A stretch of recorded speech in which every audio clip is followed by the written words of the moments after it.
इस वक्त सीधी तस्वीरें हम आपको दिखा रहे हैं। यूपी विधानसभा में आज छठे चरण की वोटिंग हो रही है और मुख्यमंत्री योगी आदित्यनाथ पहुंचे हैं वोट डालने।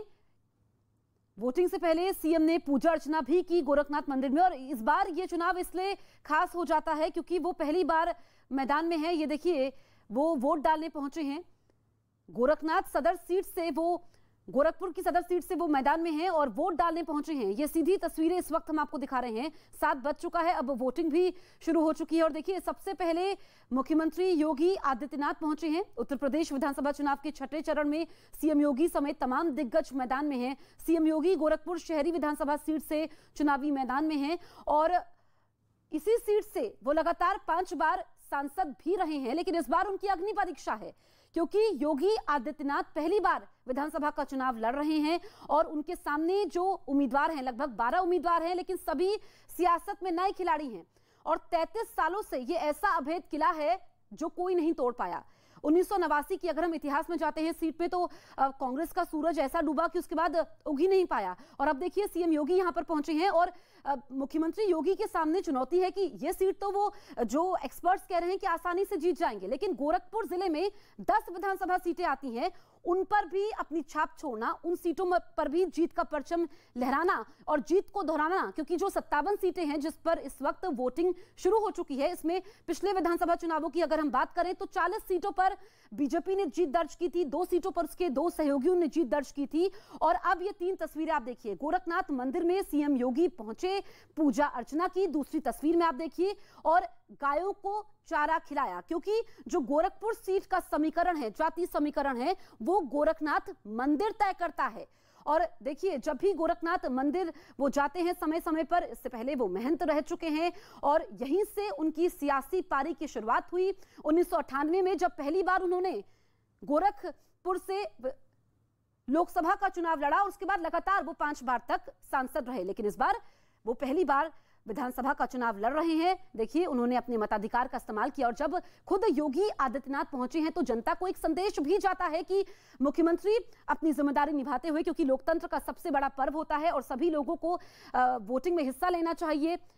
सुबह सुबह का वक्त है, सुबह सुबह वो पहुंचे हैं। वैसे भी मुख्यमंत्री योगी आदित्यनाथ की दिनचर्या सुबह से ही शुरू हो जाती है। काफी सुबह वो उठते हैं, उसके बाद वो पूजा अर्चना करते हैं और फिर उसके बाद उनका काफी व्यस्त कार्यक्रम भी रहता है। ये आप देखिए, ये वो पर्ची लेते हुए ये उन्होंने वोट डाला है। तो 10 जिलों की 57 सीटों पर आज छठे चरण में वोटिंग हो रही है। 7वां चरण अभी बाकी है। 10 जिलों की 57 सीटें हैं और इस बार फिर से उस जीत को दोहराना ये सबसे बड़ी चुनौती है। और कहा जाएगा कि यह चरण निर्णायक साबित होगा। निर्णायक इस लिहाज से क्योंकि मुख्यमंत्री योगी आदित्यनाथ की अग्नि परीक्षा है। गोरखपुर सदर जिस सीट से वो चुनावी मैदान में है, उसको तो जीतना उनके लिए आसान होगा, लेकिन बाकी सीटों पर प्रभाव डालना, ये आप देखिए बूथ के बाहर कितनी ज्यादा लाइन लगी है, लोग इंतजार कर रहे हैं और मुख्यमंत्री योगी को देखना भी चाहते हैं। आज छठे चरण का रण है। हमने पहले के 5 चरण देखे, 1 चरण अभी बाकी है। और गोरखपुर से सीधी तस्वीर आप देखिए, 7 बजे ठीक मुख्यमंत्री योगी वहां पर पहुंच गए क्योंकि 7 बजे से ही वोटिंग शुरू होती है और वो सबसे पहले पहुंचे हैं। एक संदेश भी उन्होंने सबसे पहले पहुंचकर दिया, अपने मताधिकार का इस्तेमाल कर दिया है।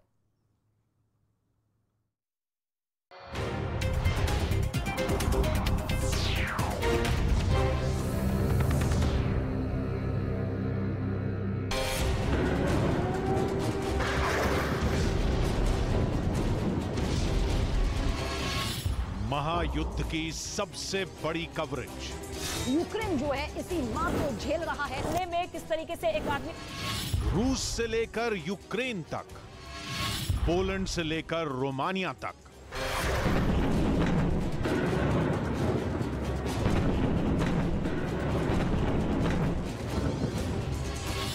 टैंक और मिसाइलों का कहर,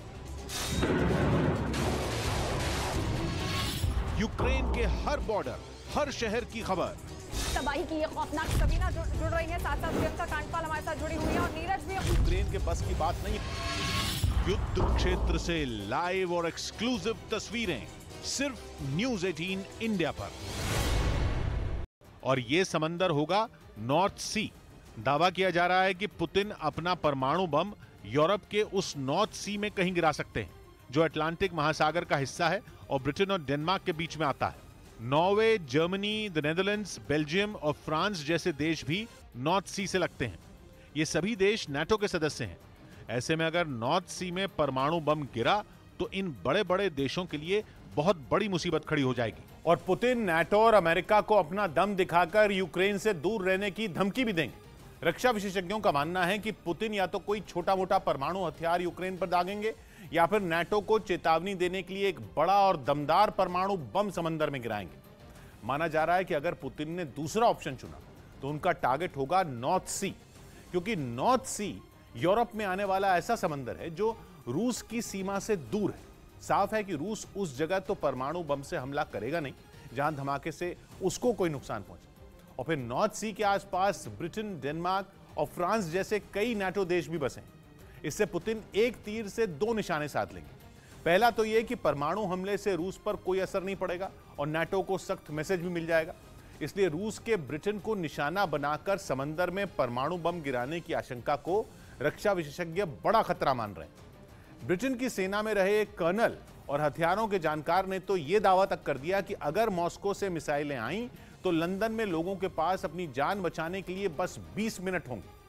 उधर यूक्रेन में जारी जंग के बीच अमेरिकी टीम के ताइवान का दौरा करने पर चीन भड़क गया। चीन की नजर ताइवान पर है। यूक्रेन में युद्ध के बाद तो उसके इरादे और मजबूत हो चुके हैं और इसीलिए अमेरिकी टीम के ताइवान जाने पर उसे मिर्ची लग गई। अमेरिका चीन के खिलाफ ताइवान की मदद कर रहा है। यही नहीं, ताइवान और अमेरिका का कहना है कि यूक्रेन पर रूस के हमले के बाद इस मामले पर नए सिरे से सोचने की जरूरत है। ताइवान के मीडिया ने जो जानकारी शेयर की उसमें बताया गया कि ताइवान के विदेश मंत्री ने अमेरिका के जॉइंट चीफ ऑफ स्टाफ के पूर्व अध्यक्ष माइक मुलिन का स्वागत किया। उनकी अगुवाई में 5 सदस्यों की टीम ताइवान पहुंची। इसके अलावा अमेरिका के पूर्व विदेश मंत्री माइक पोम्पियो के भी ताइवान पहुंचने की खबर है। मुलिन और पोम्पियो दोनों ट्रंप के कार्यकाल में चीन के खिलाफ बयान देने के लिए मशहूर थे। मतलब अमेरिका ने अपने तुरुप के इक्के ताइवान भेजे हैं। कहा जा रहा है कि ये खतरनाक जोड़ी चीन के ताइवान हथियाने के प्लान को फेल करने के लिए वहां पहुंची है, जिसके बारे में पता चलते ही चीन के कान खड़े हो गए।